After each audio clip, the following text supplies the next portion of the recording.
Muy buen día. Estamos de nuevo con usted en Sustentabilidad 360, el podcast en donde la sustentabilidad gira alrededor del ámbito universitario.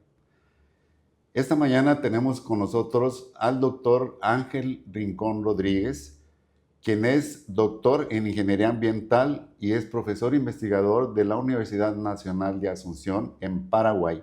Ángel, bienvenido. Muchas gracias, doctor Sergio, por su Bienvenido a invitación. México. Muchas gracias por la Qué bueno invitación. que podemos tenerte aquí. Ángel, pues vamos a hablar de este tema que a ver qué tan complicado aparece el panorama. La contaminación en América Latina, el tema suena muy general. Creo que habrá algunas ciudades que especialmente tendrán este problema más acentuado, pero en un panorama general, ¿qué me dirías de la contaminación del aire en América Latina? Bueno, Sergio, pues básicamente, gracias a los últimos informes del State of Air y el Banco Mundial para el 2024, el gran problema de contaminación que se da básicamente en las grandes ciudades de América Latina como Sao Paulo, como Santiago de Chile, como Bogotá, la misma Ciudad de México, es básicamente lo que es el tráfico rodado, el impacto sobre la industria, eso a nivel antropogénico, ¿no? Y también hay una incidencia de incendios forestales y de polvo mineral. Esos son a nivel global básicamente las principales fuentes que aportan a la contaminación ambiental en la región latinoamericana. Ujú. ¿Cuál dirías tú que es lo más grave? ¿Esta parte antropogénica o lo otro que parece ser de origen natural? La parte antropogénica es como el estándar que se da en el transcurso de la dinámica atmosférica en el año. O sea, desde enero a diciembre es algo que se da básicamente por el movimiento propio de las ciudades. Pero hay episodios críticos de contaminación que se acentúan justamente por fenómenos que pueden ser tanto antropogénicos como naturales, Ujú. como el tema de los incendios forestales, o cuando hay erupciones volcánicas por la cordillera de los Andes, cuando hay intrusiones de polvo mineral justamente por tormentas del desierto del Sahara, Ujú. o los mismos desiertos en Atacama, en Chile, Ujú. o estos fenómenos que acentúan mucho más la contaminación estándar que ya se da en estas grandes ciudades y que se ven picos en la contaminación y sobre todo en material particulado, que es uno de los principales contaminantes en la población, ¿no? Ujú. El material particulado fino, que es Ujú. uno de los más, que tiene la capacidad de pasar De todo lo que es el penetrar. tracto respiratorio y llegar directamente al torrente sanguíneo. El material Ujú. particulado fino de 2.5 micras, Sí. el más chiquitito, Ujú. tiene la capacidad de acumularse en cualquier parte del cuerpo, porque como llega al torrente sanguíneo, pues llega al cerebro, llega a los pulmones, llega a muchos órganos, en la vejiga también se ha encontrado material Ujú. particulado. Ujú. Hay un estudio en la Ciudad de México que encontraron en cuerpos diseccionados de muchísimos años, encontraron material particulado fino en el cerebro de muchas personas en México justamente por esta Ujú. acumulación de partículas en el aire contaminado. Fíjate, empezamos a hablar ya de las sustancias o las partículas que son Ajá. el problema. Me mencionan las 2.5 que en efecto internacionalmente ya han sido reportadas en este esquema que me Sí, estás comentando. Sin embargo, parece ser que las normativas a la hora de comunicar los problemas de contaminación a la población en general refieren a las PM10, ¿no? ¿Qué sucede en las sí. ciudades de América Latina? Bueno, en general hay una problemática de cobertura de medición en general. O sea, Ujú. podemos sacar un poco a lo que es la red de monitoreo que tiene Santiago de Chile, o Chile en general, que es un país bastante largo, Ujú. pero Chile, debido a su problemática de contaminación desde los años 70, ellos han venido ya trabajando fuertemente, sobre todo desde los 90, en reducir esta contaminación, y ellos tienen una muy buena red de monitoreo. Sao Paulo también tiene una muy buena cobertura, pero en general, a nivel promedio, hay una deficiencia en el control y el monitoreo Ujú. de estos particulados y de los gases, ¿no? Entonces ahí hay un problema, el monitoreo, básicamente porque es costoso. O Ujú. sea, tener estaciones de referencia en una ciudad, por lo menos mi ciudad, Asunción, que tiene 2 millones de habitantes, solamente tenemos una estación de referencia y esa le costó al gobierno $500,000. Carísimo. Entonces, llegar a cubrir todo el área metropolitana de Asunción, yo creo que la mejor manera es empezar a atacar por monitoreos de bajo costo, que puedan llegar a tener una red jerarquizada, que dependan de monitores más costosos y monitores que puedan tener un control en la regulación y que puedan complementar y que sea una red mucho más inteligente, ¿no? Estamos usando allí muchas herramientas y yo sé que en muchas ciudades de Latinoamérica esta es la gran deficiencia, lo que es el monitoreo. Sí, yo le sumaría además el proceso de desarrollo urbano, ¿no? Hay ciudades en México que fueron planeadas a principios del siglo pasado y que de repente tuvieron un boom industrial y la industria se ubicó en una cierta zona de la ciudad en ese momento histórico. Sí. Pero luego la ciudad creció y ahora la zona industrial quedó pues envuelta en las zonas habitacionales. Y eso generalmente provoca un problema. ¿Piensas que esto que acabo de describir se da por lo general en las ciudades de América Latina? Sí. Hay problemas de ordenamiento territorial graves. Por lo menos yo el tiempo que he tenido la oportunidad de vivir en Europa, 10 años, yo veía que el crecimiento de estas ciudades se hacía de una manera más planificada, ¿no? Aquí hay un gran problema, sobre todo en Sudamérica, cuando crecemos sin ningún ordenamiento territorial. Entonces, cuando no se sectoriza el área residencial y se distingue de lo que es el área industrial, aquí ya tenemos un problema de base en donde no hay un control sobre las emisiones que genera la industria y no hay unas zonas de amortiguamiento que permitan justamente que las residencias o las personas donde están directamente viviendo reciban menos el impacto de las áreas industriales, ¿no? De las fuentes. De las fuentes graves. Sí, de las fuentes que generan contaminación, como puede ser la industria. Sin embargo, si consideramos las fuentes móviles, también en el proceso de desarrollo urbano se empiezan a construir grandes avenidas para poder llegar a estos sitios donde ahora vive la gente. Sí. Y está este otro problema también, ¿no? Y acaba siendo un gran problema de desarrollo urbano, ¿no? Atado a lo que ya de por sí era la contaminación como problema. Uy, sí, no. La ciudad de Bogotá, por ejemplo, una ciudad de 9 millones de habitantes, ahora actualmente es una de las ciudades más congestionadas del mundo. Y sumarle a esta congestión el problema generalizado de material particulado y de gases que genera la combustión de pequeños motorcitos que están moviéndose por toda la ciudad y que están generando estos problemas de contaminación tan graves, ¿no? Ahora por fin estamos trabajando por la primera línea de metro en el país. Bueno, Medellín ya hace muchísimos años tiene, pero la ciudad de Bogotá por fin ya tiene su planificación y para el 2028 van a tener funcionando su primera línea de metro.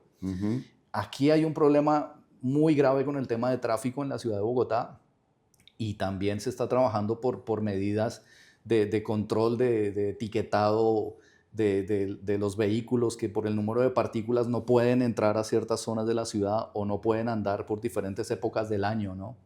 Entonces, con el pico y placa ya llevamos muchísimos años en Bogotá. Por lo menos yo calculo unos 20 años con el pico y placa. Y aparte de regularizar este tema de la congestión vehicular, también ayuda a lo que es a limpiar un poco la atmósfera, porque es una de las ciudades más contaminadas del mundo, la ciudad de Bogotá. Sí. Volviendo a los esquemas de medición y refiriéndonos a la flota vehicular que existe en las ciudades grandes y que generalmente es amplia, yo sigo pensando que en América Latina, cuando menos lo que conozco, los jóvenes siguen teniendo la aspiración de tener un automóvil al terminar su licenciatura, ¿no? Entonces, esto parece ser algo que no se va a terminar. El gobierno, por un lado, haciendo mala planeación urbana y la gente teniendo estas aspiraciones, pues parece que se contempla muy lejos una posible solución, ¿no? Pero volviendo a los esquemas de medición, si no tengo el panorama completo de medición o el esquema completo de medición, y sé que las partículas PM2.5 pudieran ser las de más impacto en la salud de los individuos, la recomendación sería que los reportes que dan a la comunidad fueran en este sentido de las PM2.5 o el referir a las 10 me da como quiera un panorama del nivel de la contaminación que existe en la ciudad. Yo creo que las redes de monitoreo tienen que enfocarse en el PM2.5 porque están enfocadas en medir el PM10. Entonces, si logramos que se logren implementar monitoreos de bajo costo que permitan hacer una captura de partículas finas de 2.5 micras, ya sabemos que el 80% de estas mediciones de 2.5 micras es PM1, que es partícula mucho más fina en estudios que se han hecho en Ciudad de México. Ya sabemos que allí hay un gran porcentaje de PM1 y este PM1 afecta muchísimo más la salud humana, ¿no? Entonces las redes de monitoreo necesitan, aparte de aprovechar estos monitoreos de bajo costo, poder cubrir un área mucho más amplia para poder, obviamente, sabemos que los monitores de bajo costo no podemos fiarnos de ellos, no son monitores de alta calidad, pero sí de gran cantidad que pueden cubrir áreas que no podemos cubrir con estaciones de referencia. Nos pueden ayudar a dar una visión mucho más amplia de lo que es la calidad del aire en estas ciudades, en donde básicamente tienen justamente estos problemas de movilidad y tienen problemas de regulación. Por lo menos mi ciudad, Asunción, tiene un problema de regulación ambiental porque las leyes todavía no están reglamentadas. Hay una ley en el 2014, pero todavía no tenemos una reglamentación 11 años después en donde permitan justamente controlar estas emisiones que se generan, ¿no? Básicamente las leyes están enfocadas a lo que es el escenario de emisión, pero estamos dejando de lado el escenario de inmisión, que es donde nosotros estamos respirando. Entonces aquí hay un problema normativo generalizado todavía por trabajar en estos aspectos de regulación ambiental. Paraguay no tiene actualmente leyes que limiten las fuentes fijas, por ejemplo. Es un país que está creciendo en 4% anual del Producto Interno Bruto. Es uno de los países que más está creciendo en la región, justamente porque hay mucha inversión que está entrando al país. Están llegando muchas industrias, pero cuando instalan sus chimeneas, se dan cuenta de que el gobierno no tiene control de las emisiones de fuentes fijas. Esto es un problema grave, porque ellos pueden emitir y desde las corporaciones en Europa y en Estados Unidos les exigen sus mediciones locales, pero no pueden comparar porque el gobierno nacional no tiene una regulación que permita este control, ¿no? Hay una deficiencia aquí normativa grave. Sí, siguiendo con esta idea de la normativa y los esquemas de medición, se da en las grandes ciudades lo de la aparición de los picos de tránsito a determinadas horas del día en las ciudades, cuando se está moviendo la gente a su trabajo, a la escuela, se dan los picos. Y generalmente las mediciones o los reportes que hacen son promedios de 24 horas. ¿Sí? Entonces, aquí la situación que yo quisiera abordar ahora contigo es qué tan bueno es que me estén informando promedios de 24 horas para el asunto de que yo decida mis esquemas de protección, si ando o no ando en la calle, o si puedo estar dentro de mi casa ya protegido si la contaminación, las horas en que la contaminación está más alta. Y el otro asunto sería las alertas. ¿En qué niveles de contaminación la entidad gubernamental encargada de esto decide hacer una alerta para que la población actúe? ¿Qué piensas tú de esto? Si es que no lo has vivido en tu país, ¿qué has visto en otros países o qué piensas tú personalmente de esto? Yo pienso que el uso de la tecnología, las aplicaciones, nos ayudan muchísimo a llegar al ciudadano, a que a través de una aplicación en su celular el ciudadano pueda sacar de su bolsillo y decir, creo que no es el momento de salir a trotar. O creo que le voy a avisar a la escuela, a mi hijo no puede salir al parque. Entonces, esta es la manera para llegar mucho más cerca al ciudadano de a pie. Decirle a través de una aplicación. Y México, la Ciudad de México tiene una aplicación muy buena en donde se le da al ciudadano justamente esa información. Entonces, también Ciudad de México, que es un ejemplo muy, muy real de todo este problema que estamos hablando, tiene picos de contaminación en los días decembrinos más, que son el 24, 30, Sí. 25 de diciembre, el 30 Ajá. y el 1 de enero, ¿no? Ajá. Sí. Entonces, ellos están implementando políticas para dejar de hacer promedios 24 horas y reducir estos promedios a 12 horas, ¿no? Y empezar a mejorar este tema, sobre todo en episodios críticos de contaminación, de informar a la población cuando hay episodios extremos de contaminación ambiental. Sí. Y en relación a las emergencias, preemergencias, alertas, Chile es un país que es un gran ejemplo para todos nosotros, ¿no? Ellos tienen una serie de planes vinculados a la descontaminación y a las alertas que generan justamente todos estos problemas.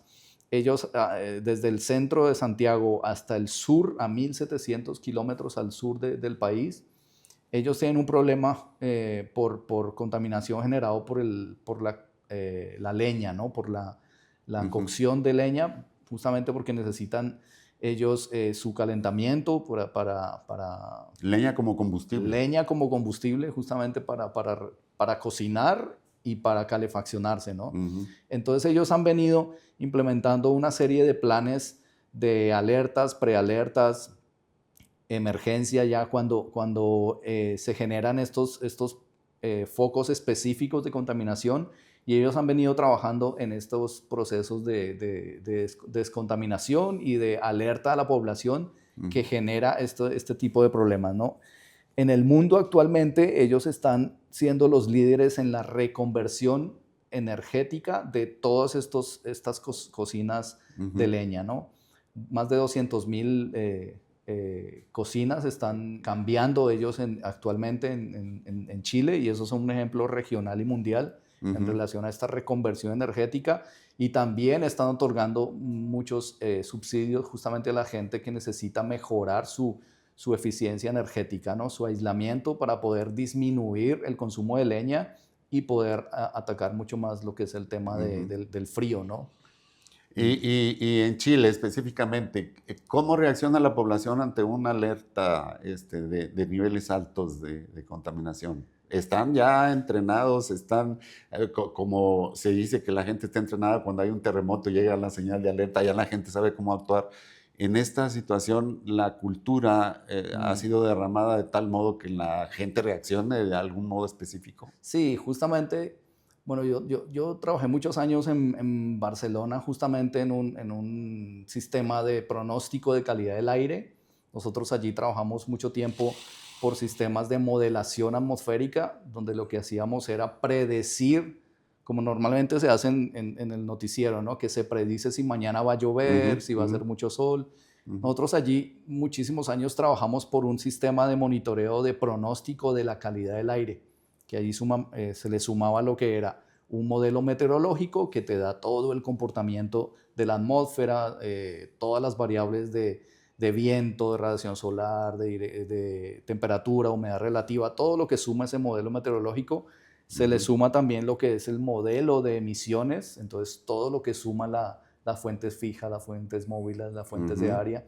Y por el otro lado, se le suma lo que es el modelo fotoquímico. Entonces, cuando se suman las emisiones de fuentes primarias, se le suma la meteorología, que es lo que da el transporte y comportamiento de estas fuentes primarias, pues todo lo que es la generación de contaminantes secundarios que se dan en estos casos, y todo lo que es la fotoquímica, pues se modela, y se ha podido llegar a aplicaciones web, en donde se le informa al ciudadano, tanto en México, aquí en México, como en Santiago de Chile, como en Sao Paulo, y bueno, estas son aplicaciones que le permiten decir al ciudadano justamente, bueno, tienes que estar preparado para un evento de contaminación que va a pasar mañana, que va a pasar en 48 horas, y ellos ya saben que tienen que cambiar sus hábitos de vida normal cuando ya hay un evento de este tipo, ¿no?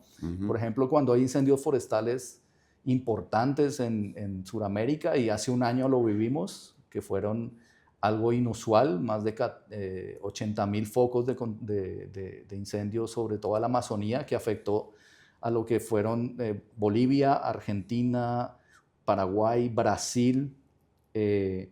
Estos eventos atípicos de contaminación, pues ya es un problema generalizado, un problema que se da por tema climático también, y que genera estos episodios de contaminación que la población tiene que estar atenta, ¿no? Ya y bueno, ya en las épocas justamente entre mayo y agosto siempre se da este tipo de problemática. Y con relación a tu pregunta, nosotros en Asunción, en estos países que están afectados por los incendios forestales, siempre estamos preparados en estas épocas para afrontar esta problemática. Esa situación, sí. Sí. Es cierto que si pudiéramos desarrollar modelos, yo creo, cuando menos en Monterrey, yo pienso que sí pudiera modelarse el comportamiento atmosférico, dado que tenemos bien claro cuál es la contribución de la atmósfera y del parque vehicular a la carga de contaminantes.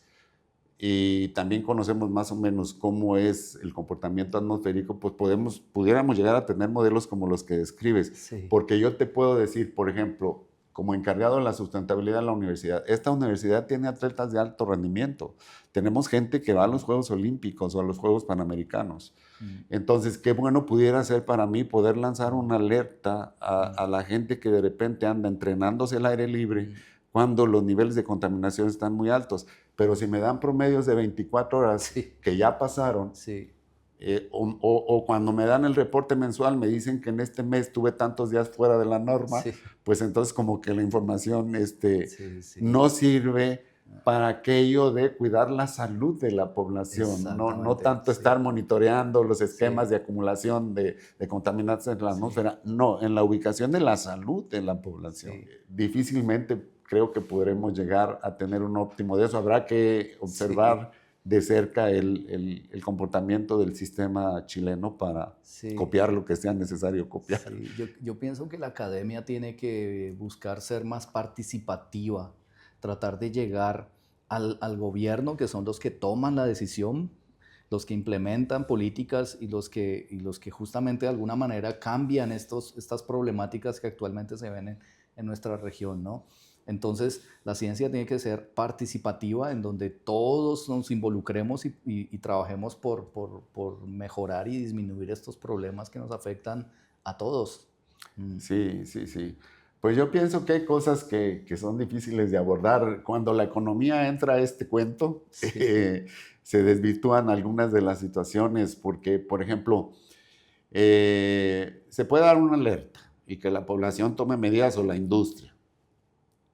Pero cuando se declara una contingencia ambiental, entonces ya las leyes obligan a las industrias a parar, que es lo que sucede en la Ciudad de México. Cuando hay una contingencia ambiental, la industria para.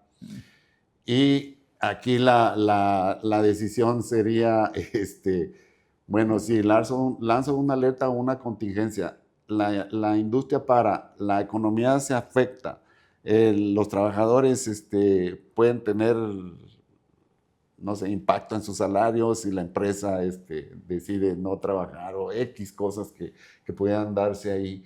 Entonces, parece algo perverso, ¿no? Esta combinación entre la salud de los individuos en una ciudad, los esquemas gubernamentales de manejo de la medición y la información a la población, y la parte económica y de desarrollo industrial de la ciudad misma, ¿no? Yo creo que este es un problema común en América Latina, ¿no? Sí, básicamente cuando entra la parte económica y más cuando el país está en proceso de crecer, en proceso de desarrollo, entrar con problemas de mejora estructural, de llegar a hacer un cubrimiento completo con una buena red de monitoreo para controlar la calidad del aire. Y cuando le dices a un político que una estación de referencia está por el $300,000, $400,000, obviamente esto ya queda en segundo y tercer plano, ¿no? Entonces, sobre todo en nuestros países en donde estos temas no son de prioridad, estos temas para el político no es prioritario, es complejo abordar soluciones, ¿no? Cuando no hay un verdadero compromiso político. Eso es un problema, ¿no? Cuando hay una limitante económica vinculada justamente a las soluciones. Y eso es algo que tenemos que mirar desde la academia, porque hay soluciones de bajo costo, como los mismos monitoreos. Ujú. Desde la academia también podemos promover justamente que la investigación y que el desarrollo científico pueda permear a la población.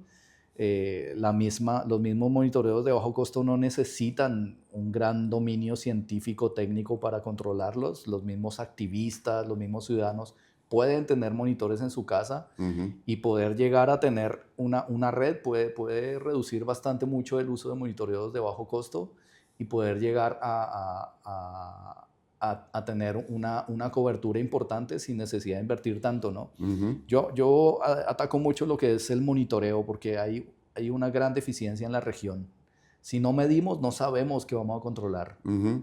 Y lo primero que hay que hacer, que ya muchos años llevan midiendo en Europa, en Estados Unidos, para buscar soluciones a la problemática, lo primero es medir. Y eso es lo primero que tenemos que hacer en la región. Ajá, sí. Estoy de acuerdo contigo. Yo le sumaría la administración de esa información. Sí, Que bueno, los universitarios sí sabemos qué hacer con la información cuando estamos tratando de llegar a una conclusión en un proceso de investigación, ¿no? sí. Pero no deberíamos de perder el foco de que la salud de la población es un problema grave, que el mantener la salud de la población en el esquema de salud integral es un elemento importante, pero cuando esta salud integral se pierde y empiezo a padecer enfermedades, generalmente esto significa costos para el individuo mismo o para el Sí. sistema institucional de salud de cada país, ¿no? Entonces, sí digo que el esquema de monitoreo me puede costar muy caro, pero no le he sumado todas estas otras Sí. cosas. O si el nivel de productividad baja en las empresas porque los trabajadores dejan de ser lo suficientemente productivos porque Ah, están enfermos. mm, Entonces, sí me gustaría abordar esta situación platicando contigo en el ah, siguiente segmento. Estamos terminando el primer segmento mm. y bueno, seguimos entonces ya entrando un poco más a los impactos sobre la salud en el siguiente. Muchas gracias, Sergio. Estamos en Sustentabilidad 360.